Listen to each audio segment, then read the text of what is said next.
Call the meeting, December 16th to order. If you'll please rise for the invocation and the Pledge of Allegiance.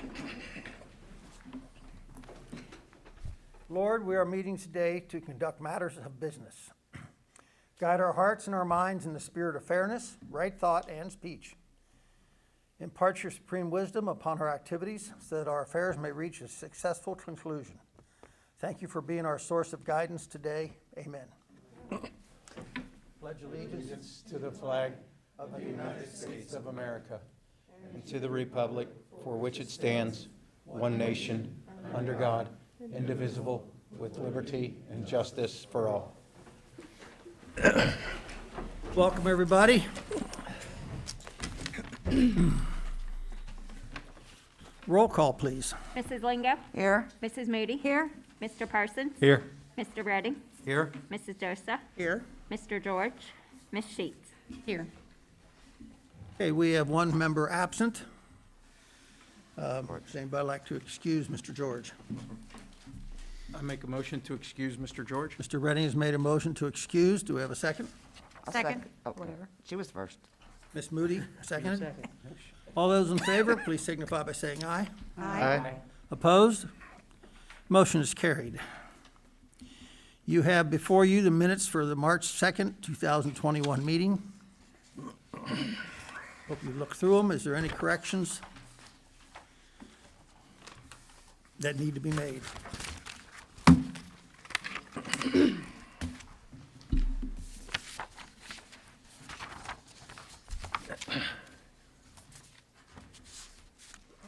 Yes, yes, sir. Yes. Page 2, second paragraph, second sentence. Should say, "They have been very active in our community." Take out R. Take out "our" and change it to "been." Ben. And in the city manager's report, third paragraph, should say, "Hoping to get the community room open for rentals."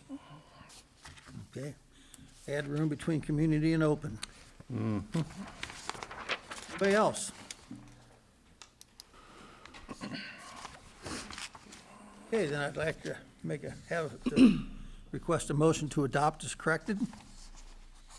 I make a motion to adopt the meeting minutes as corrected. Okay, Ms. Dosa has made a motion to adopt as I'll corrected. second. What's your name? Parsons. Parsons. Mr. Bob Parsons has seconded. All those in favor, please signify by saying aye. Aye. Opposed? Motion is carried. Correspondence. I have a couple things.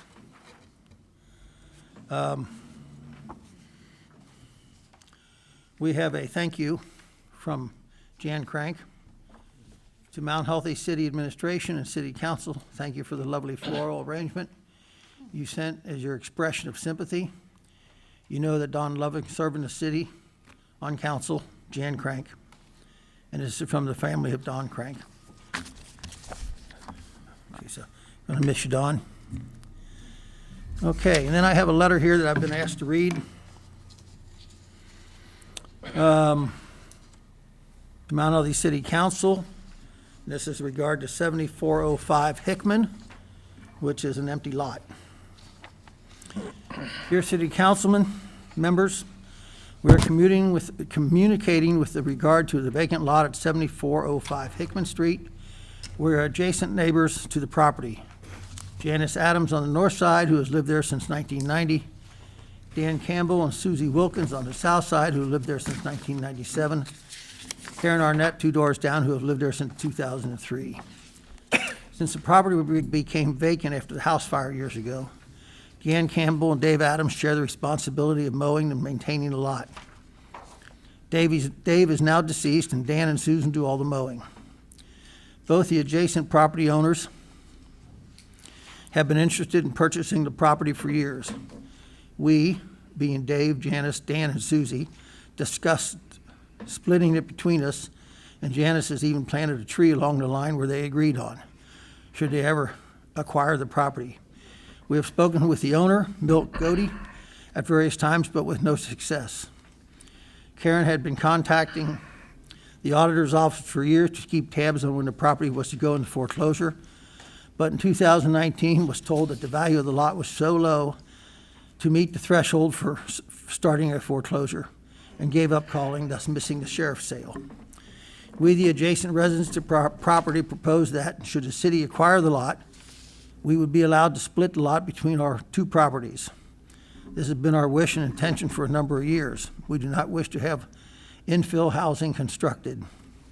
We feel that the value of the properties will be positively affected by the increase in lot size that will also allow us to preserve the quality of life that we have enjoyed here in Hickman for many years.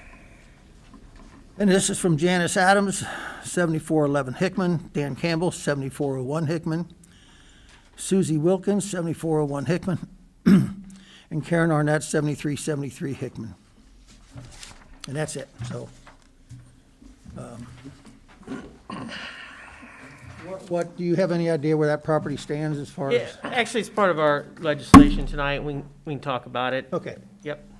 This is, I don't think, an unreasonable request. I think the first step would be for us to acquire it before we get to this, and that might take us a little bit of time, but we've got some legislation that's starting that process tonight. okay. Does anyone else have any correspondence? Okay, guests and special events? We have none. Public input? You'll let us know if anybody jumps in. And we have committee reports tonight. Business Partnership Alliance, Jennifer Moody.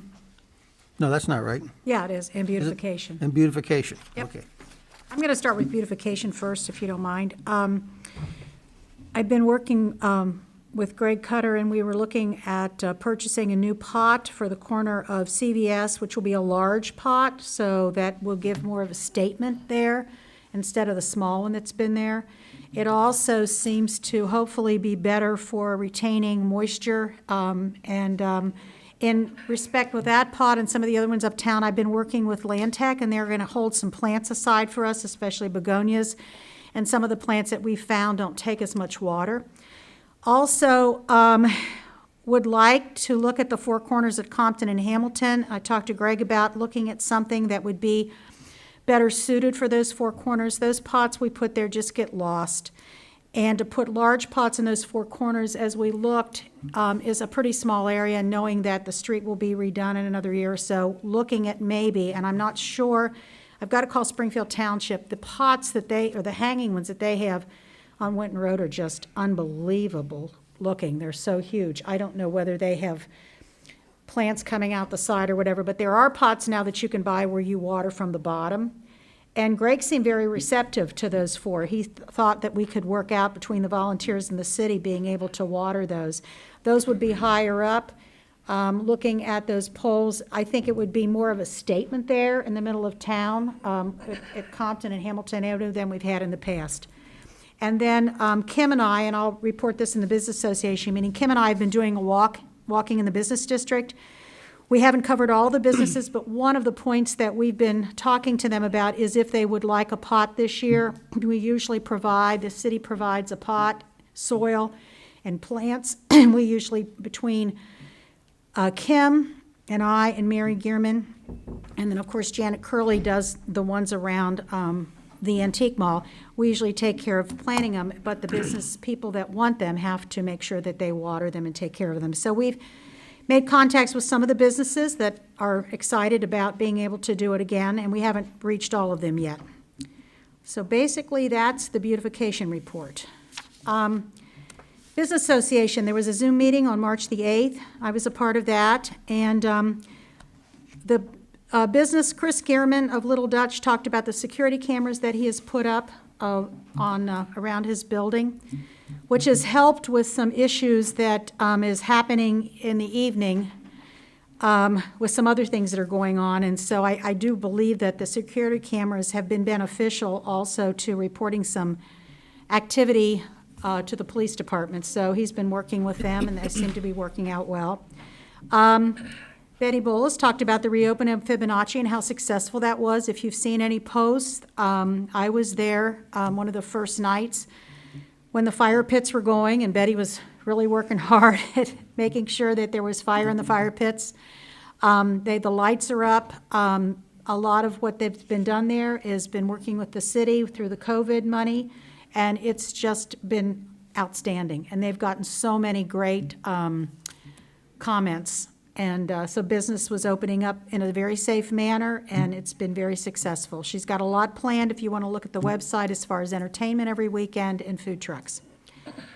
And she didn't talk about the farmers market in the Business Association meeting, but lining up new vendors and returning vendors. There was considerable talk and conversation on the parking in the business district. Kim informed them about the meeting work session on April the 6th at 7:30, and there were a number of business owners that are interested in attending. We'll have to get the numbers on that. But some of the businesses are pretty hesitant because they don't want to cause trouble. And so my perspective and Kim's in talking with the businesses, and we've only visited a few, and it's been really insightful, and some of them aren't members, and they want to join the association, which I think is good because the city does a good job in trying to bring them into the conversation, especially about rewriting of the zoning. So in talking with them, when they come April the 6th, I think part of what would be really nice is for them to highlight how successful some of these businesses are doing right now, and some of the grants they've received, and just some of the struggles they have. There are some struggles with the parking, and I do believe that as they've been researching themselves and talking about it, I think it'll be a good discussion, and we can come to some maybe some good decisions. I did notice that one of our businesses has come up with financing their own signs that they've put out in front of their business saying, please don't park here unless you're coming into this business. Which other businesses at the meeting said, am I allowed to do that? No, not really. They're really not supposed to do that. But you realize that, Bill? Yeah. Yeah. So anyway, that conversation went well. They also were informed about the Zoom meeting, which is going to be a little difficult if it's 9 a.m. On one of the days, but and some of them don't have that Zoom availability. So Kim is certainly going to be part of the Zoom meeting on the rewrite and getting the information out to the business district as owners as far as how any of this would be affecting them in the district. And We sent a link to her to Yes. send out, it's a red line version, so if they Yes. can't be there, they can at least see where Thank all you. the changes are. Yes, and I saw she did put that out today to the Business Association members. The Alliance is going to have an Easter egg drive-through on March the 27th at the Methodist Church, right across here. And they're going to have a chalk event where the kids can do a chalk art contest. The chalk art contest is going to be from 10 to 11 on the 27th. And the drive-through egg hunt, so they'll get everything in a bag, will be from 11 to 12:30. They'll also have a spring resource information fair, and so they'll have information available to people who come as far as any kind of resources in the community. They also have started up, after spring break, grades 2 through 6, they're going to start the zone program again. I'm sure there'll be some guidelines with that, but they're really excited about that. Through this COVID, they've tried to keep in touch with the kids and families by doing drop-off food and activities for the kids. The food pantry has been still progressing and open through their COVID re-regulations as far as bringing the food out to people. They need spring cleaning items this month, and personal care items is going to be very important this month if anybody can donate. They also have the Perkins Dine to donate on the second Wednesday of every month. The coupons are on the Alliance Facebook page. The Sweetheart Cafe is the third week of the month, so all that week, if you go in to the Sweetheart Cafe on Coleraine Avenue, which is near the Outback, and you say that you want part of this to go to the Alliance, a percentage of your total will go to them. The Kroger has changed the number. If you want to list on your Kroger card to benefit the Alliance, their new number is a capital X, capital F, 531. If you want to connect your Kroger card to benefit the Alliance. And of course, Amazon Smile, you can always, if you purchase through Amazon, you can always add a charity of your choice. And if you would so want to, the Mount Healthy Alliance is listed. Also, in speaking to some of the businesses, was informed on Sunday that this sticker has been produced by the coffee shop and will be the start of a logo that they would like to do with merchandise. It says Towny, and if you're ever familiar with people who said I was a townie growing up, or I'm a townie because I live in the city limits of my town, this is a Towny sticker, and it says around the side, Mount Healthy, Ohio, established in 1817. So this will be part of some of the merchandise they put out, and I would think for people that are alumni who used to live in Mount Healthy, that would come back and you could get a gift card and you could get a sticker from the coffee shop, or eventually if they have shirts or whatever and it says I'm a Mount Healthy Townie, I think it's kind of a cute thing. And it's pretty clever, and they're gonna come in 2 different colors, so. And that's the end of my reports. Well, thank you, Jenny. Anybody have any questions? Okay, Finance, Mr. Parsons. No report. Okay, Mr. Parks. Denise Lingo. No report, but I do want to ask Bill, are we going to do the concerts again? Oh, yeah. Full steam ahead. We talked about that last Oh, I'm sorry, I meeting, wasn't yeah. here. Well, we didn't, I mean, we're planning on 3rd of July, we're planning on concerts. that's what I wanted You to know, they're having Easter egg hunt, so yeah. Thank you. Safety and Streets, Mr. Redding. No report, but I did want to bring up one thing. So my wife and I have been out walking a lot more and noticed that traffic violations, people, I mean, just running, especially on Adams Road is where we've seen it consistently. And that would be the east side of Adams, running through stop signs like, and it's right by the park, the entrance to the park. So, Bill, I can send you an email about it, but heck, one guy went through it at 30 miles an hour, never even hesitated to stop. Wow. So, and then shortly after that individual, 3 more rolled right through the stop sign, going east. This guy was going east to west. These 3 other folks were going west to east. So anyway, just an observation, wanted to bring that up. So if anybody's listening, please pay attention to the stop signs. There's more people out walking and things like that. So that is all I have. Thank you, Joe. Schools, Mr. George. He isn't here. Library, Ms. Dosa. Just wanted to remind everyone that the library is back open. The hours are 10 to 6. Please take advantage of the fact that it's back open.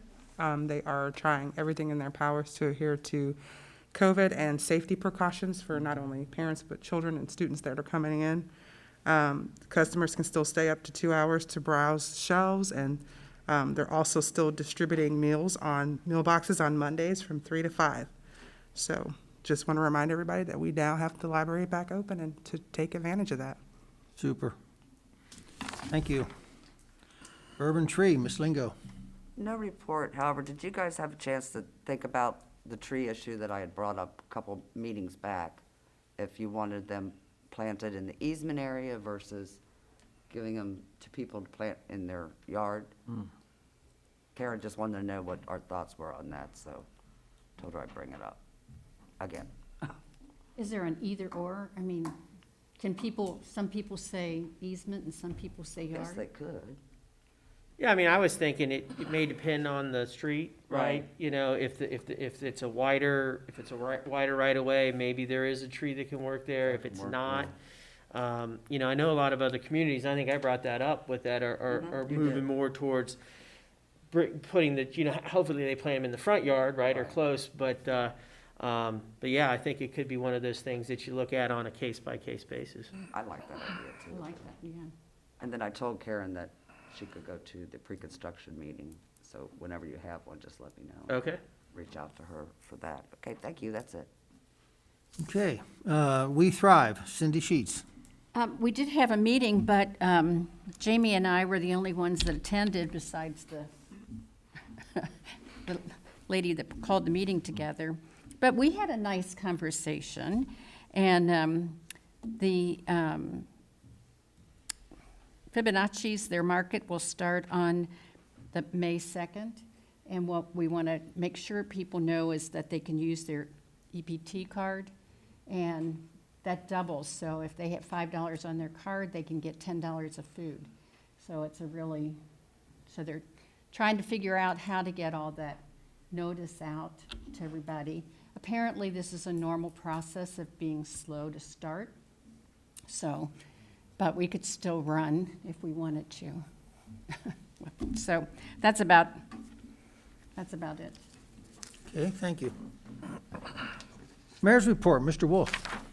Yeah, a couple things. As we talked about, so Ray is scheduling concerts, and he reached out to me about scheduling movies and bingos. I am going to schedule the movies as well. Bingos we're not going to do. We are going to cut that off. I talked about it last year as well. Just, we had a really big group. We had almost 40 people when I started doing it 15 years ago, and it's dwindled down over 15 years. And we've gotten to the point that there's one group of ladies that come, and they're terrific, and I feel bad cutting it off for them. They're a group that meets at the YMCA in Coleraine in the mornings and then comes over to our bingos. And one of them lives in the city, the rest don't, which it's great that we have people coming into our city for events. It's just we're at the point where they were one group of many groups, and now they're the only group that's coming. So I think I need to kind of rethink what we can do for seniors. So I'm going to reach out to the senior homes and see. And that's additionally part of it. We used to have a big group that came from Ridgewood. We had a big group that came from Affinity Place. We had groups that came from the different senior housing within the city, and that's not happening anymore. So I think it's time to reevaluate, what we can do to reach out to the senior population, types of events. And I do think bingo was something that was more generational, and newer generation is becoming senior and isn't as interested in bingo now. So I just think it's a transition. So I have decided not to do those anymore, but we are going to continue the movies. And in line with all the summer events, I think I mentioned it before, I've had some stuff from the State House and from the city to recognize Little Dutch for a year now. And we didn't do anything because we couldn't. So I'm going to work with them and schedule. I think the 3rd of July would be perfect, as long as that's good for Chris and Mary. We've done recognitions before on the 3rd.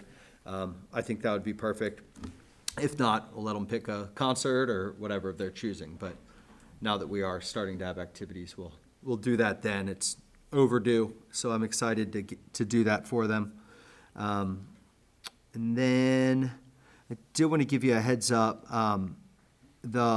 After our discussion at, I think it was 2 meetings ago about the different, boards and commissions, Bill and Ray did a great job and compiled a list of all the boards and commissions and the appointees and when they expire. And we're going to look at those and talk about those at the next meeting, and talk about some ideas with replacements for them. But one that there's 2 members that I am going to present to ask for approval at the next meeting. So I just want to give you a heads up. And that's just for the reappointments of Don Herring and King Cremines on the Planning Commission.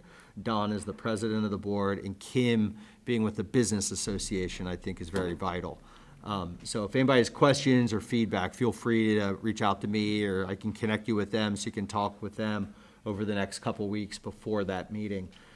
But I am going to have that proposed at the next meeting, when we'll also open up and start discussing generally all the boards and commissions. But their terms do need to be filled and renewed as soon as possible. And those are 2 that I'm not really looking to replace right now, especially with Kim being the president of the Business Association. We kind of just automatically have them on planning. So those 2 will be up at the next meeting, and if you have any questions, just reach out to me and I can connect you with either of them. You could talk to them or just ask me. And then lastly, this is very early in the stages, but Dr. Hawkins, the superintendent of the schools, wanted to reach out to me about this, and I think it's very exciting. It's early, but it does look like it's going to happen. So I just want to give you a heads up in case you start hearing about it. 15 years ago, I looked into doing free Wi-Fi for the city. Some of you may remember that. I was looking through the Leap Pad program, which was through Cincinnati Bell. The way it worked is you would get a corporate sponsor, and in public areas like the park or City Hall, you could get free Wi-Fi, and there'd be a splash screen from the sponsor. And it didn't go really anywhere. We were too small. Corporate sponsors weren't really looking for a tiny little town with a park, et cetera. But we started talking about it years ago. Then with Urban Fast Forward, we talked about doing a, subsidy, like subsidizing our businesses to have free Wi-Fi, because we recognize that's important for businesses to have. And we were in discussions about that, and then with COVID hitting, I kind of put that aside for a while. Well, not even knowing we've been looking at these things over the years, Dr. Hawkins reached out to me, and they had the opportunity to get a grant to get all of Mount Healthy City School District as a smart city, which would make free Wi-Fi not only in public areas, but also in houses and apartments within the entire school district, which is pretty amazing. Yeah. The requirement is that there has to be Fi optics in every area, and we do have that already. There is an initial startup cost that is pretty big startup cost, but they have grant money that will cover this. There's been a lot of grant money available to school districts, just like with cities lately, especially for COVID, and for low-income areas. So they're able to use grant money for the startup cost. The yearly maintenance fee for it, without getting into all the number crunching, is actually the same amount of money that the school district already pays to put Wi-Fi in the houses of families that don't have them in order to bridge the technology gap. So they're already spending that money on Wi-Fi. They're just going to stop their current program and then roll that into the yearly fee. So I was thrilled by it. I mean, this could be really big for our city. Not many places have this. And it would be more than us. It would be our whole school district. Not many places have this at all. In Hamilton County, I'm not sure. There may be one or two places. But anyone that moves into an apartment or house could actually use free Wi-Fi. Now, there will be some type of a filter on it, but it's pretty amazing. Yep. Did he mention what speed? Sorry? Did he mention No. what speed? No. Okay. No, she did not. I'm sorry. It's free. Yeah, I don't know, but I know it's enough for school stuff. So it should be the same as the hotspots that we are providing right now. Okay. I'd assume it's pretty good. I mean, all of our school curriculum is video and ed puzzle based, and I mean, we have to record our lessons and post them online for kids that are absent, and they have to have access to watch them. So it should be pretty quick if it's video. And I mean, we're Google schools, so we use Google Meets constantly for our classes. So I'm assuming it's high enough, but I can find that out. And I think the hope is to get it by next year. So this would be a really exciting thing. I did tell her, let us know if there's anything we can do to help facilitate this. So just want to let you know ahead of time. Details will be coming out slowly, but there will be official announcement on it. And that's free to the homeowners too? Free to everybody. Now, like I said, there are filters on it. So I know, like at school, I don't know how strong these filters will be yet, but at school, you can't watch all the YouTube videos. There's some that are filtered out. You can't search everything. Access be for school appropriate content, but at minimum, your kids should get free Wi-Fi to do schoolwork and for entertainment purposes. Yeah, it's amazing. It's amazing this exists. So that is coming forward. I'll keep you updated on it the more I hear about it, because it will take some collaboration with the city and with Springfield Township and Corrine Township. I think there's 8 precincts in Corrine Township in the school district. So it's going to be a pretty big thing. And then, lastly, the only thing I want to say is, Joe, you mentioned you've been walking. I noticed you and your wife picking up trash outside the Pines one day. So just want to recognize that. Not all of and it, thank or you. else we wouldn't get but a Yeah, block, no, right? I hear you. In an hour and a half, so. Yeah. I was driving past noticing the litter, and then there I saw you picking it up, putting it in a garbage can, so. we do focus on, like, if we see metal in the street, Yeah. we don't go running out in front of traffic. Right. But, you know, we'll pull the metal out of the streets, or if anything, you know, it looks dangerous to cars or something like that, nails, stuff like that, from little stuff to bigger stuff. I've carried I've carried part of a muffler home, so, Well, thank you. That's awesome. no, not a problem. And that's the end. Thank you, Mayor. No problem. Anybody have any questions for the mayor?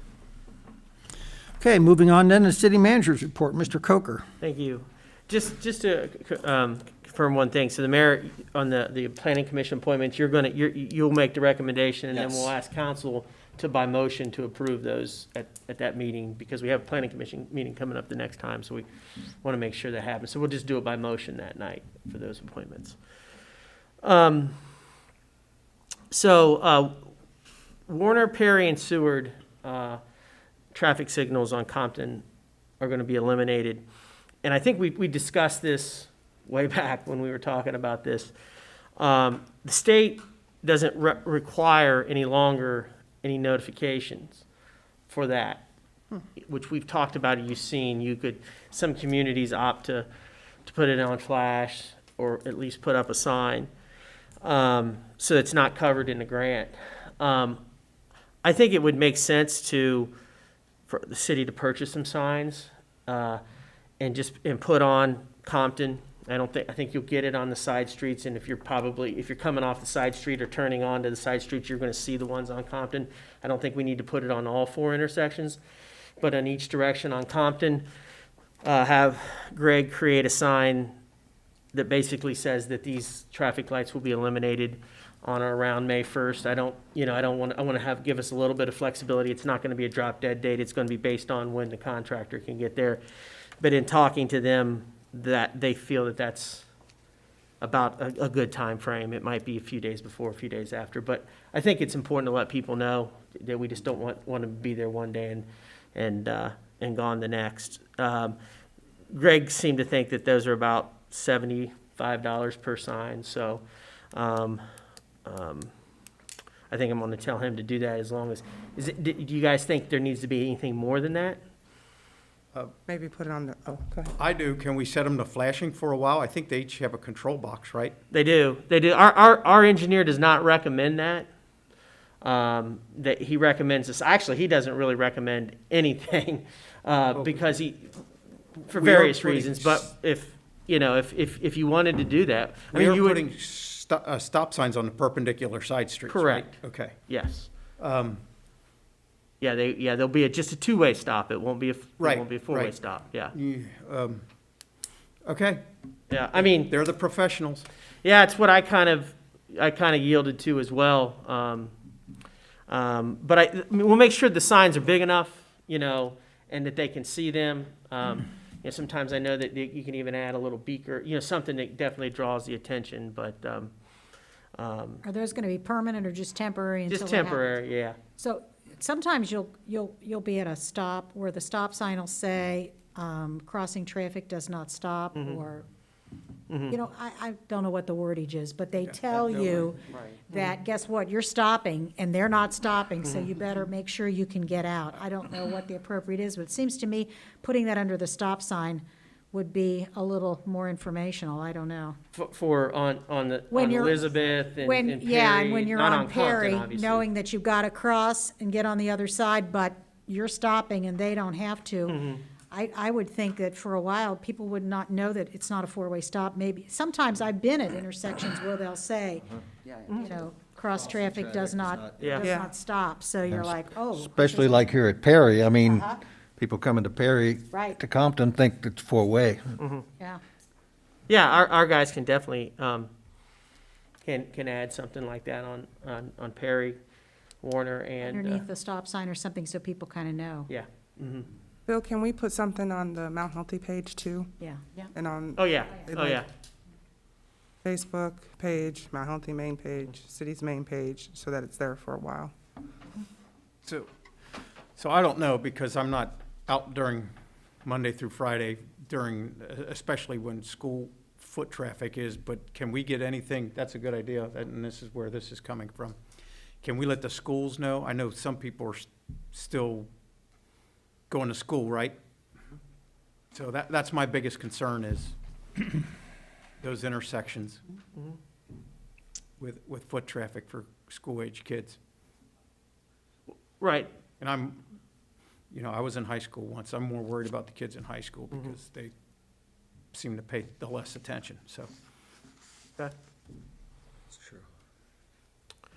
All right, well, I'll get Greg on it tomorrow, so we get as much notice out there as we can. It'll take a few days to get the signs printed up. But again, it won't be specific, it'll just generally say these lights, these lights are scheduled to be removed on or around May 1st, something like that.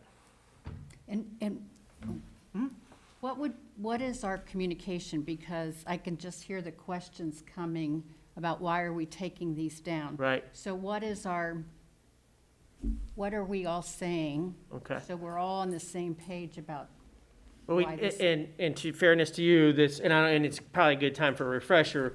The reason why we are doing this is that we were awarded the grant to because all of our traffic signals were outdated, in the controls and everything. So the state came in and did a study our engineers did a study and presented it to the state, and then they looked at it. And those intersections, including Elizabeth Street, didn't warrant enough traffic to justify a traffic signal at those stops. So they weren't going to, number one, they weren't going to pay for it. Number two, there's belief, if it's not warranted, that could, putting a stop sign there could actually be, and sometimes be more problematic or dangerous. But we felt that not having a stop sign, any kind of a traffic control between Hamilton and Clovernook, we opted to put one in at Elizabeth Street, and the city's actually paying for that in full. So that's it. So everybody should, that language should resonate with folks. It wasn't warranted. The state, not only wasn't paid for, the engineers recommend if the traffic isn't warrant, if an intersection doesn't warrant a signal, then there shouldn't be one. So that's kind of the biggest driver of why we're not doing it. Okay, thank you. And remember, we were disappointed, and so we had them go back and do a double check on Elizabeth Yeah. to see whether it would qualify or not, because we couldn't believe it. And we they found went Ross back out and it there still didn't driving back and qualify. forth all day long, it still didn't And it work. still didn't qualify, but we said, we gotta put someone in somewhere. Yeah. Yeah, even the one that really kind of surprises me is closer to town is Perry. Yeah, That's the one I that, know. It was shocking, wasn't it? Yep. Yeah. We could have kept them, but we would have had to Sure. foot the bill for all of that. And again, I think that's a big factor, but I also just think there's an engineering, more of a science Yeah. behind this that says if something's Yeah. not warranted, it shouldn't really be there. That's kind of why they do these bases and studies, so. That's a good question, it's a good reminder. So the places that are not gonna have signal lights is Warner and Perry? This is all on Compton Road, so yes, Warner, Perry, Seward. and Seward. Seward was close to, Clovernook. Right. Forest Avenue keeping that one? Yes. Why is there more traffic there? Probably people cutting off and They cut you through. going Forest and around to get to Yeah. other places. Yeah. so I know. about a week after we get these signs down, can we put up one of the speed monitor things? Because it's only going to take people a week to know that they can go from Compton and Hamilton to Compton and Seward, right? Pretty quickly. So I would imagine 25 miles an hour is Well, going now to there's Elizabeth. To Elizabeth. To Elizabeth will have a stop. Still gonna be a stoplight there. Oh, Yeah, we're Then putting one, that's one we're paying for. we're paying for that one. Okay, that's right. I'm sorry, I forgot Compton that. to Forest. Or Compton to Forest, yes, that's going to be a bigger problem. Well, Harrison, Harrison to Forest. Oh, Harrison, that's right, there's one Yeah. at Harrison. Yeah, so, Okay. all right. Thank you. Greg will get on it. He's probably watching now, so he'll be on it. So we are going to start to to rent out and use the community room again starting April 1st. People are already booking it. People booked it all along, hoping that, things were going to loosen up. So that's good news. And we're going to start that. And we're going to start our council meetings, on April 6th too. We'll be open back up too, with still limited capacity, and hopefully by then we have all this stuff out of here. Gives us 3 more weeks between now and then, but it's moving along well over there. In your packet was the community development, the 3-year cycle for community development that we've, have been here a long time. We've done a lot of different things. I mean, we've focused on the parks for a long time. We've done parking lots. We've done a lot of good things with this. And if there's a bit of a blemish, I mean, this is the amount we requested, which is great.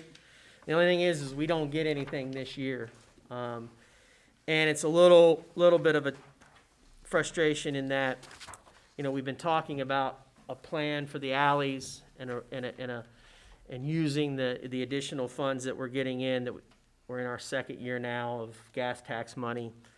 But at the same time, we wanted to have a plan, maybe work with a designer or a streetscape person that can maybe look at some of those and give suggestions, or we can come up with different ideas. I'm not saying we are, but even maybe close off one that's not used to make it more of a pedestrian-friendly area. The only problem with that is that doesn't happen now until 2023. But I still feel like it will give us some time, and we talked about this, to build some additional funds up. Because when we started talking about this last year before COVID and the revenues dropped off, was maybe we could borrow some money against the revenue that's coming in. So hopefully, if we've got to wait to this period, we won't have to borrow as much to really make an impact to hit as many alleys as we can.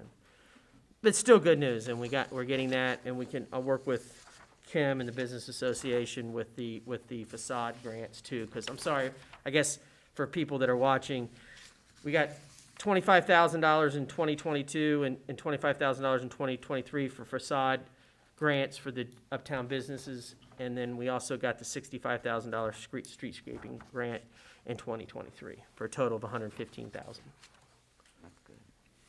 Yes, Jenny.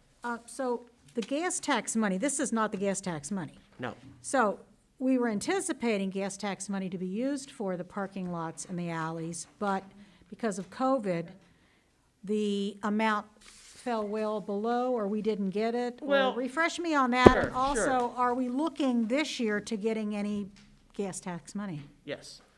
Okay, so the increase occurred in July of 19, okay? We didn't really see any trends, or I didn't really start to be able to track it until late in there. But we saw a definite increase.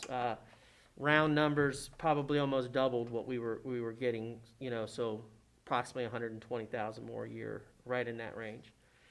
And then COVID hit, people stopped driving, the trends fell way off, starting to come back. I guess for me, and be able to go to you guys and say, hey, here's some history, this is what we're collecting, we want to borrow whatever amount, this is the additional revenues that we should get. So yes, it's happening, it happened, we started to see it, it fell off, it's coming back. During all that time, we thought, hey, let's, instead of just blacktopping everything, let's get more of a plan together. So that was kind of what we're working at. So we'll continue to allow those funds to build up once we have a plan and we get an idea of what it would cost after we have the streetscaping piece. So what's going to happen is that fund's going to build up. And we're Correct. really not going to do anything with it until we have the streetscaping and the things done in 2023. Gee Yeah. whiz. Now, let me ask you this. This is not political. But since not 1.9 trillion just got passed, will any of that trickle down into Hamilton County and into the city? Because by gosh, I hope so. Because so, we're too. just a little piece here, but not 1.9 trillion. You'd think we'd get something for infrastructure or, Well, we're hoping, I know I got wind of a Zoom call on Thursday, and I'm just gonna start listening. But yeah, Bob can, we got some revenues more than expected last year.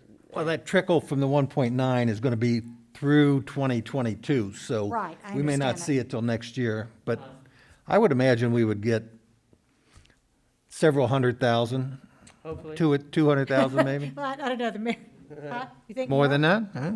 I hope. I mean, We're yeah. trying to figure out details. Okay, because, don't you know, wanna- it's gonna trickle down, correct? And Yeah, so it's- yeah. we're And it gonna be did, and looking that- at, we're gonna be looking at the county Uh-huh. and what the county's gonna do with it. Am I correct on this or not? We don't look at really what typically, well, how it worked last year, was that it was really funded, it was funded through the county and through different means, Right. right? There was a community development where we bought the picnic tables and some other things. That was COVID, money that was pushed through community development. We did receive, Scott, we did receive just COVID relief funds. We tracked separately. And we're waiting to kind of hear from our audit, that we've done everything, which we feel we have properly on that. So, yeah, it did trickle through. And the federal government doesn't pick, they allow the county, and the county uses a longstanding formula that they've used before. They didn't create anything new, and it didn't get political in that way. The money just was then pushed out. to the Right, community. because what I'm thinking is obviously, bigger cities are looked at first. And so we've got City of Cincinnati that's right near us. Well, again, I don't think it's not a competition. If they do it the way they did it last year, the county got so much money, there was a formula, that money was applied, and it was pushed out. Right. Of course, Cincinnati got a lot larger amount, because the Sure. formula Sure. based on that is, but yes, I'm assuming, I have heard no differently, that's how it'll work again. Okay, but that money, well, we don't know, because you're gonna be on a Zoom call. We don't know when that I don't money even will know, ever we don't come know when we down. get it and what, because last year, a lot. Right, and last year, we did have to kind of show, it was more COVID driven, right? Where Oh, yeah. we had to show that we were using it for first responders and different things like that. So it was limited, I've heard that, and I don't know, again, I heard that there's not going to maybe be as tight as strings on this, but it seems like the rules change constantly. They I'm still do. getting emails about the CBDG funds with the business relief, where we bought the picnic tables, and still asking questions about, I'm like, this money's already spent, Right. this is what you wanted us to do, right? Right. And now it's like, what about this? So, Okay. it's just one of those things. But yeah, I don't expect to get a ton of detail, but I'm going to listen on Thursday for sure. Thank you. Yeah. Okay, good. Question. Can you give me an example of what is the grants for the streetscaping and the facade grants? How are they different? Okay, so with the anticipation with the facades are grants to individual businesses that want to improve the facade or the front of their buildings in the business district. We haven't set limits. We haven't done any of that. We have that. We'll work with the business association to, the drive behind that is for businesses to improve in the downtown business district. Overwell will improve that. The business district streetscaping was driven by the alley projects and working with a streetscape type of urban designer to say, hey, here's all your alleys. Here would be my recommendation. Again, like I mentioned, maybe one alley, this alley is underutilized, it's not being used. It would be better for a pedestrian alley. It would be better to block off and do, this. It just, instead of just using our city engineer, who they're more driven in saying, we're gonna blacktop all these alleys and get them, moving, they're gonna take a little bit of a different approach to it, so. Okay, thank you. And it could be helpful with the parking issue, with the businesses. We have tons of public parking. It's all behind the businesses, making maybe back entrances more attractive, right? So people use them more often, et Perfect, cetera. Could be an outcome. With the business district facade grants, that really was a recommendation from Urban Fast Forward. When we hired them to come in with a plan for redevelopment, was to do either just a straight grant program or a matching grant program. So we have to determine those details. That hasn't been determined yet, but we'll have the money to do that now, so. Thank you. Councilman Parsons had emailed me on a couple items, and I'll just give you a quick update on that. The traffic light signal program is continuing to move forward as of last week, and they're constantly working on these, you know, these numbers are probably outdated some, or this information has been updated since, but haven't gotten an update.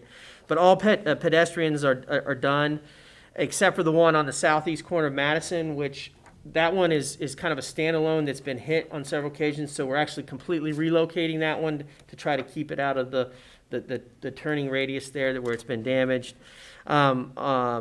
All regular pedestrian buttons are complete. I know they're still working on the audible ones. At this time, all vehicle signals but 6, but I think that's got to be close to being done. And then the no left turn, 4 were done, and they still had 6 to go at that point. But I tell you can see those now. They pop. They are. They do. They're bright. You almost get a suntan when you go by them. You can't say you can't see those. So the A&A is going to do the pedestrian flashers, the rapid fire. So their estimation there, and this is Capital Electric. That is the primary contractor on this job. They estimated they're about 50% complete. They have 25% more of the work. A lot of that's going to be the removal too of the traffic signals, and then A&A has about the other 25%, and they're in communication with them to start the rapid fire beacon part of that project. So there's the update on that. On the no left turn, is the time 3 to 6 or 4 to 7? Or 3 to 7? I don't know. I think it's 3 to 9 or 6 to 9, but I mean it's set up by it's set up by ordinance. Yeah, we I have an know this ordinance. time of year it's always could be. I mean when they spring forward, I know that's. But I don't even know if the technology now it updates it. Yeah, it was still on at 5 till 7 when I came across Compton, so I guess it's till 7, but I just hadn't seen it. I guess they weren't working the last Or it might, yeah, couple meetings. right. Usually 6 to 9 and 3 to 6. Right, and it could be that just the spring, The time change, the time spring change forward. thing, but I don't know. I'll have them look at that. I didn't think they were on in the morning. Well, I'm not up that early, so. They're on. So the Safe Routes to School grant that has been the never-ending or never starting, but continuous, is getting ready to start. There's a pre-construction meeting tomorrow that Greg is going to be part of, and the part of the project is going to be the sidewalk along Compton. The project was awarded for $158,799, and that was all paid for 100% through that grant. So awesome. that there'll be sidewalks now on the north side of Compton. The Adams Road project is about as slow as the Safe Routes project. The timing is looking like May for bid on that. The funding's all there. It's the coordination with the waterworks and different projects to make sure we're ready to go, because both the water line replacement and the street will be bid at the same time in the same contractor. We'll get that, and then the water line project will start. The part he asked about the part-time firefighter contract, which we have been exchanging emails on. We're going to exchange emails till we get to a point of where we want to sit down and work it out. And it's going fairly well. It's not, I don't know, maybe a dozen, less than 6 points, I think, or 6 sections of the contract were submitted by them. We have a rebuttal back to them that's going out to them. So it's moving. It's moving along. That contract expires April 1st.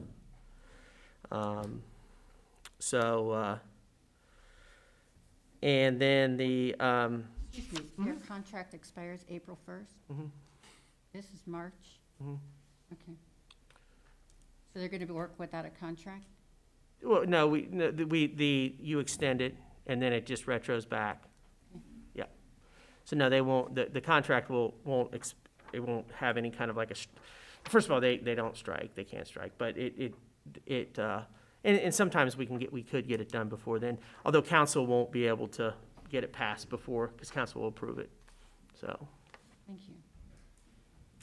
And then I think the other thing was parking lots, and I think we kind of covered that with the community development piece of it.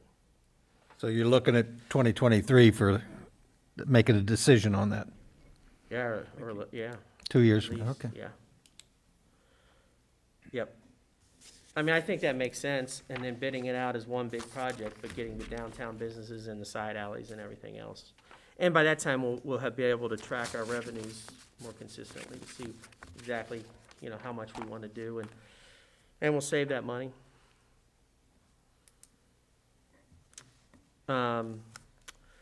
Just a couple other things, and it's part of an ordinance tonight, 70, we're looking to move the property that we got from the port at 7866 Seward, to the CIC. We can talk about that when we get to the ordinance. But also just in there that the contract was from the contract that it was carried over from an old transfer that we did, and it has the wrong address on it. It has a Hamilton Avenue address in the contract itself, so that we just need to change to 7866. I think Ray gave that to Melanie. Yeah. And Councilperson Sheets had contacted me about this in the electric update, electric and gas, I'm sorry. And we discussed it, and she brought up a good point, and I thought I knew what it was, and I did confirm it, Cindy, that if you look at, her question was, if you look at the electric program, the electric program participation report, it jumps up great, it almost doubles between April 2020 and May of 2020. And if you recall, that's last year when we did the re-enrollment, and so that's what it was. Everybody was re-enrolled into the program, and then people opt out, and you can see it's kind of a steady decline, between people moving, or like if we recall, people can get out of the aggregation with no penalty, so people may opt to do that. I don't know why. I think we have a really great rate, but sometimes people get pushed in, tricked in, whatever. But sometimes when people move in, they just may keep it with who they currently have. And so it's another good example or good reason why every few years we redo this, get everybody back in, and then people can start to opt out. But Cindy had asked me that question. I just want to follow up with that. Thank you. That's all I have. Thank you, Bill. Questions? Okay, we're going to move on. Finance Director, Mr. Bauer. You have no mic.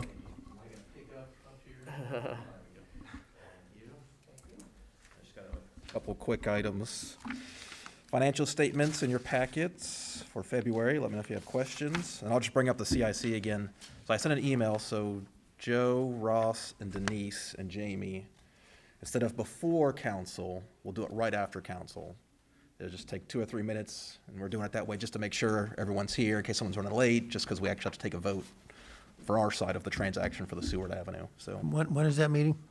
the next council meeting, next just council directly after and before We'll do the, it, excuse me, Scott, we'll do it between, because we're gonna have a work session too. But I just thought, and I've got to go somewhere and I'm gonna be running back, so it literally gonna take a few minutes of just making the CIC aware of what we're trying to do at 7866 and get approval from them to transfer the property over. And then we can go into our work session where we have the businesses coming in. Is everybody on council on that, or? just the CI, we'll probably go downstairs, I guess, real quick. or- Yeah. No, it's, Cindy, there's 9 members on that board. So but there are council members and there's residents and so forth. Joe and Denise, who else? Ross, Council members, Ross, right? me, you, Scott, Kim and John. and then Kim, yeah. and me. Yeah. I think that's everybody. Mhm. Used to be Judy. Peter? Peters, He was a former employee, now he's a resident. Mayor, is your dad on? Yeah, Steve Wolf. We'll just hop out for a couple minutes and come right back in. That's all I have. I'm still a voting member on it? Are you? Yeah. Yeah, You're promoted Yeah. Yeah. to voting. you didn't show up to the last meeting, Joe, so you got You're voted in president. for all kinds of stuff. Okay, all right. I know, that's the way it happens. If you don't show up, that's what happens. Bring your dollar. You have to pay to be on that commission. That's right. I already paid. It pays 100% more or less than what you cost. Okay. Going to move on then to the ordinances and resolutions. We have the second reading of an ordinance and a resolution. We'll start with the ordinance. Ordinance number 21-1941. An ordinance establishing a certain rate of pay for the position of full-time police clerk.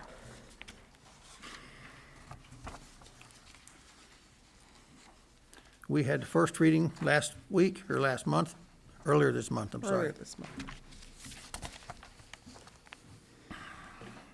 Questions or comments, council? Did we have a question about section 2 there last time? The way it read or something? I don't know, I just had a note here. Maybe not. Bob did. Yes. Whether it was necessary. Yeah, Well, we couldn't do nothing but the first reading, so it's kind of mute. Oh, yeah, well, I think going forward, we've clarified that we're not gonna have that in right, there and anymore. then, okay, Yes. all right. Sorry, yeah. But one additional item I'd like, since we couldn't pass it the last time, if somebody could make a motion to have it retro back to her Right. start date. Right, yep. That's what I also had that here too. Okay, good. Retroactive. Okay. Yeah. Jenny, would you like to do that? Sure. I make a motion to adopt ordinance number 21-1941 and establish the passage that the position and pay would be retroactive back to The employee's start date. Yeah. employee start date. Thank you. I'll second that. Second. Okay. Motion by Jenny, seconded by Bob. Questions or comments? Roll call, please. Mrs. Lingo, Aye. Mrs. Moody, Aye. Mr. Parsons, Aye. Mr. Redding, Aye. Mrs. Dosa, Aye. Mr. George, Ms. Sheets. Aye. Okay, by a vote of 6-0, ordinance number 21-1941 is adopted. Then we have a second reading of a resolution, resolution number 21-1159. A resolution authorizes the city manager of the city of Mount Healthy to execute contracts as required to lease EMS equipment. Quick question. Yes, Since this is a lease, but then we're leasing to buy it, does that title have to change any? No, really, I think all that this is doing is authorizing me to sign the attached contract, and I think it's spelled out in that contract that it will be there, so I think that should be sufficient.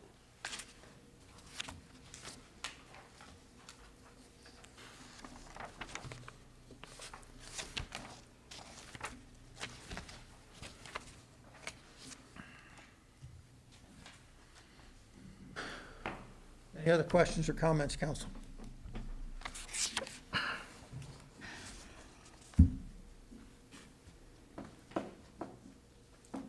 Make a motion to adopt resolution number 21-1159.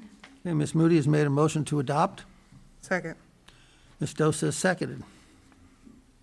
Mrs. Lingo, Aye. Mrs. Moody, Aye. Mr. Parsons, Aye. Mr. Redding, Aye. Mrs. Dosa, Aye. Mr. George, Ms. Sheets. Aye. Okay, by a vote of 6-0, ordinance 21, resolution number 21-1159 is adopted. Then we have some new ordinances. First one is an ordinance assessing cost of the removal of litter, rubbish, and garbage and declaring an emergency. Ordinance number, Where are we? I'm sorry. Which one did you just read? The resolution? Ordinance. Ordinance Ordinance. for the removal of rubbish. Oh. Number 21-1942. 1942.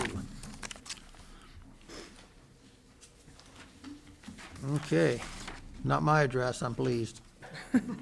Wow, $3,000. Well, and I'll just, that one is, you should recall, that's one of the properties that Bill Knight went over on Harrison. That, we did an ordinance on this one. You know, we talked about how we're gonna change up a little bit where, of course, we did, when we condemned a property and tore it down, there was lots of public input, council input, so forth. You know, when we do grass assessments, those are things that we just notified the people on early on and then just, you know, cut it or assess it. That we don't come to council each time on, but these that kind of fall in the middle, especially because of the fact we actually brought on a contractor to do this. We, you know, out of courtesy to council, we presented it to you guys, and there were 3 different ones on there, and actually one of them actually cleaned it, they did it themselves, so that was good, the one that was on, over by Maple. So anyway, that was good, but the other one on Harrison did not. And so anyway, that's what that one is. It's been cleaned up and removed, and now we're assessing. Okay, I watched him do that. Did you? Yeah, I just live around the corner. yeah. I make a motion to suspend the 2 reading rule on ordinance number 21-1942. okay, Ms. Moody has made a motion to suspend. Second. Mr. Redding, seconded. Mrs. Lingo? Aye. Mrs. Moody? Aye. Mr. Parsons? Aye. Mr. Redding? Aye. Mrs. Stosa? Aye. Mr. George? Ms. Sheets? Aye. Okay. 2 reading rules been suspended by a vote of 6-0. Any other discussion or questions? A motion to adopt, someone? I make a motion to adopt ordinance number 21-1942. Okay, Mr. Parsons has made a motion to adopt. Second. Mr. Redding has seconded. Mrs. Lingo? Aye. Mrs. Moody? Aye. Mr. Parsons? Aye. Mr. Redding? Aye. Mrs. Stosa? Aye. Mr. George? Ms. Sheets? Aye. Okay, by a vote of 6-0, ordinance 21-1942 is adopted. Next ordinance is an ordinance authorizing the city manager to sign contracts for the purchase of real property, Hamilton County Auditor Parcel Number 593-0007-0021-00. Number 21-1943. This one, we can do a first reading on tonight. This is just the preliminary.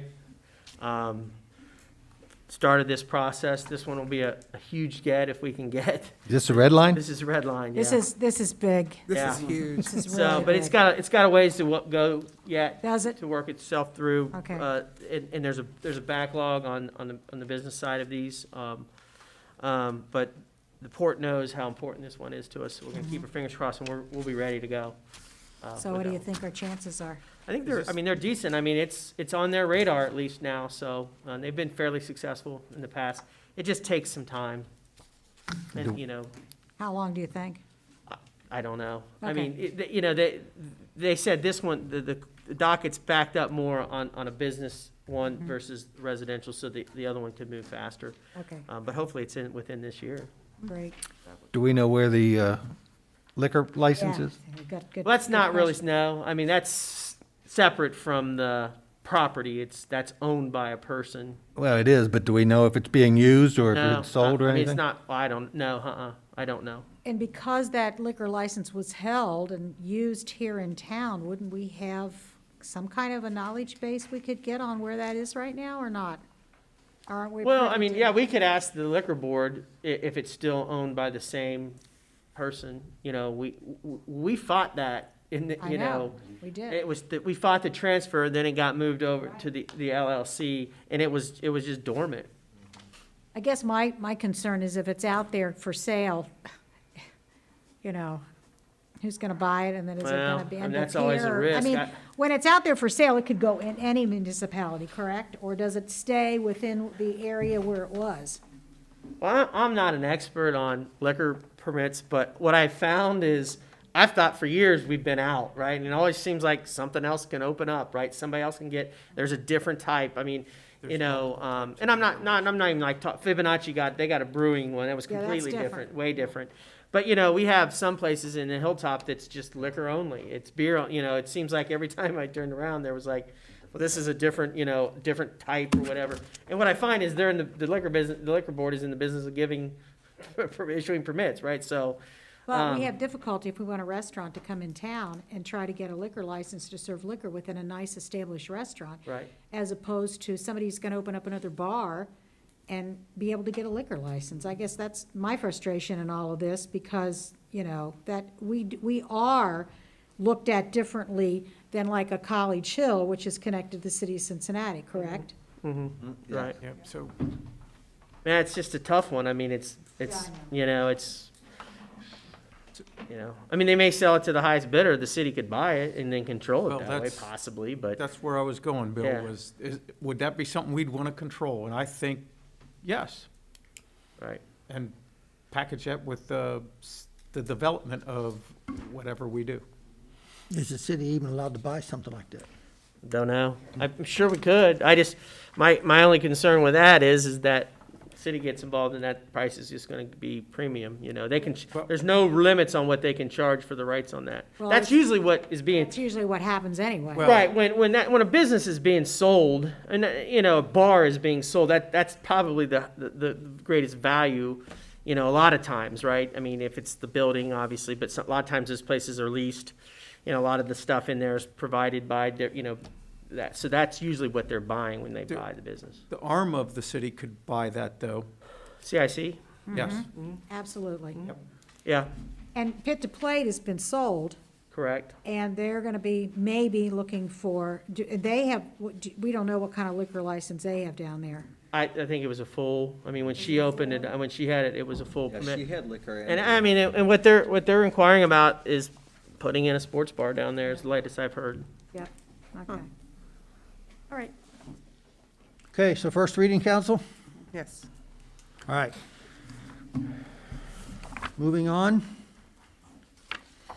Next ordinance, an ordinance authorizing the city manager to sign contracts to purchase real property. Well, I already did that one, didn't I? No, No. Is that a different second one? one. Second one. We got two. Purchase real property, Hamilton County Auditor, parcel number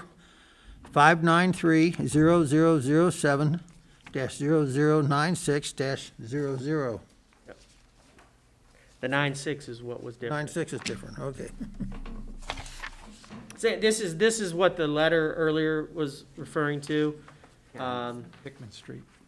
The property on Hickman. And honestly, when we started having these conversations with the port, that, part of what the port was doing was these properties were typically either tax foreclosure, blighted, or whatever.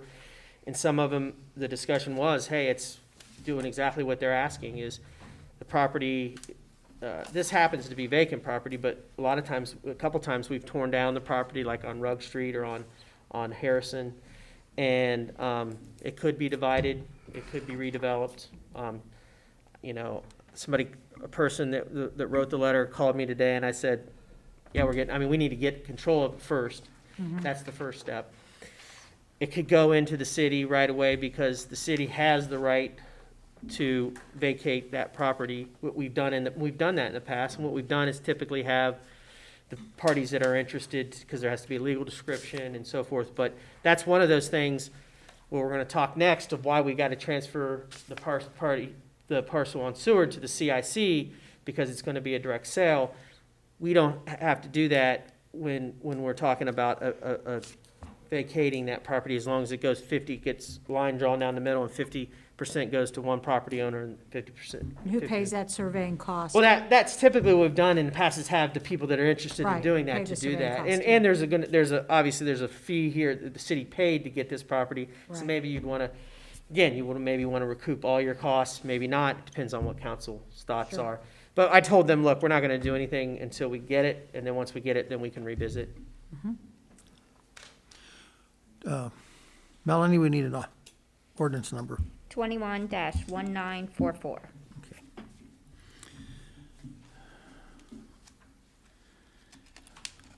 What are we doing on this? First reading's fine. First reading's fine? Everybody all right with that?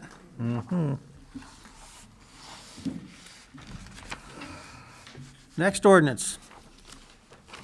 A resolution authorizing the city manager to sign contracts and agreements to sell city-owned real property to the Mount Healthy Community Improvement Corporation, the CIC. Ordinance number. Resolution number. Resolution Resolution number. number 21-1160. Mine says ordinance number. Mine says says I ordinance have too. to correct it, the Change it. resolution. Will you say the number again, too? Okay. 21-1160. Thank you. Thank you. And this is the one that the agreement has to change. On the first page of the agreement, the address needs to be changed. Yeah, but it's not right. It's, 7866 Seward, not 7612 Hamilton? Is that?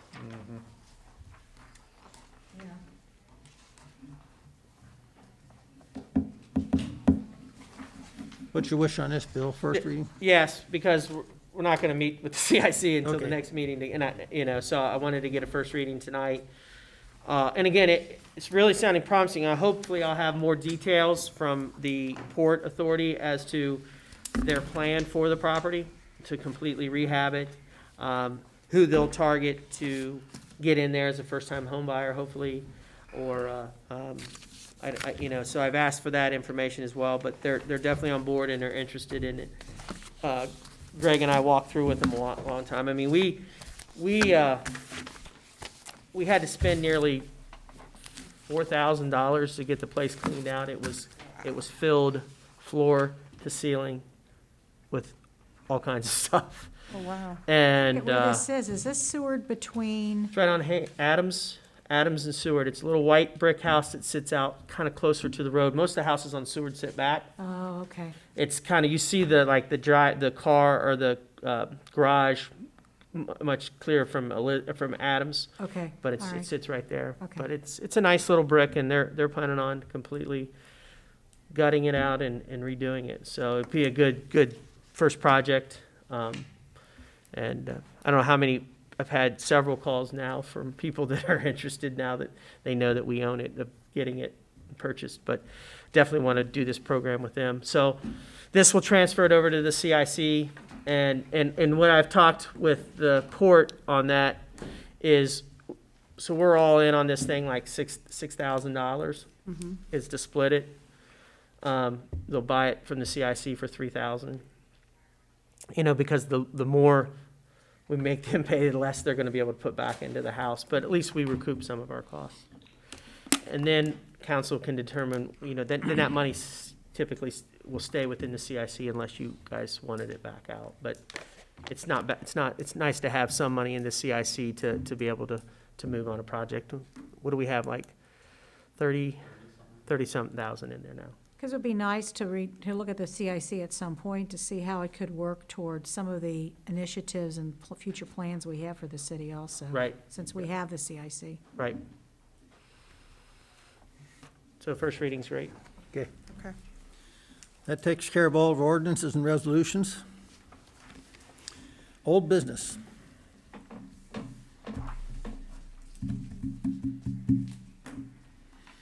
New business. Yes, Cindy. Well, I'm taking the classes that have been offered here for city council, and we had the first one, so they're doing one Tuesday, Wednesday, Thursday, and Friday, and it's 11 to 1. It's by Zoom. So Laura Abrams was the one that presented today. And I think probably a lot of it is something you all know. The thing that, a couple things that she talked about was, one, you really never, ever, ever want to use your personal email address, which I've done it a couple times. So, to really encourage, because if they ever want to come back, like the city, even if they're deleted, the city has the servers or whatever and can go back to it. And if you have it on your own personal one, you got to go retrieve it, and it gets to be expensive, one thing. So that was one thing she talked about. The other thing is that when you get into a conflict of interest, if you have any she was talking about not only should you abstain from voting, but during the discussion, you should excuse yourself from the meeting and go out, which I've never seen happen. I mean, in my short time of, coming here to council or anything else. So I was kind of surprised by that. And, because she said people have said that, the peer pressure, and they were afraid to say anything because the people were sitting in the room. So that's what I've learned today. And over the years on council, I remember a couple times, and I can't think of what it is, that we got an opinion. Don't you remember that, Mayor, or something? Somebody wanted an opinion from our lawyer to say whether I need to excuse somebody needed to excuse himself, I'm not talking about me, from the meeting, because it could be looked at as a conflict of interest. I mean, I think So- we've discussed at times, like, you Yeah. guys that might vote on a street project, right? Yeah. That you live on that street, but Right. that's not it. I think these are talking like, if you own this piece of property and the city's it's a good example, right? If you own the property and the city's looking to purchase it, you should definitely Right. maybe want to step aside, or other things that are more tied. But anytime we get into an area we don't clearly understand, we always can get our law director to give us a legal opinion on it. Yeah, But it's good. yeah, it's good. Has it been interesting then for you? Yeah, I mean, Great. and I was a school board member and I've hired police commissioners, so I've had some experience with the Open Meetings Act and those kind of things. But, it was nice those are the two biggies that jumped out at me. So, one of the things too is like with onboarding new council people, I think we have to really have a good checklist to kind of work through those things. So, they know that coming in. Okay. Any other new business, council? Make a motion to adjourn. Miss, Lingo, what's that? lingo. Lingo, yeah. Denise Lingo has made a motion to adjourn. Does that have a second? N-G-O. Ms. Dosa? All those in favor, please signify by saying aye. Aye. Opposed? Motion is carried, meeting is adjourned. Thank you, council.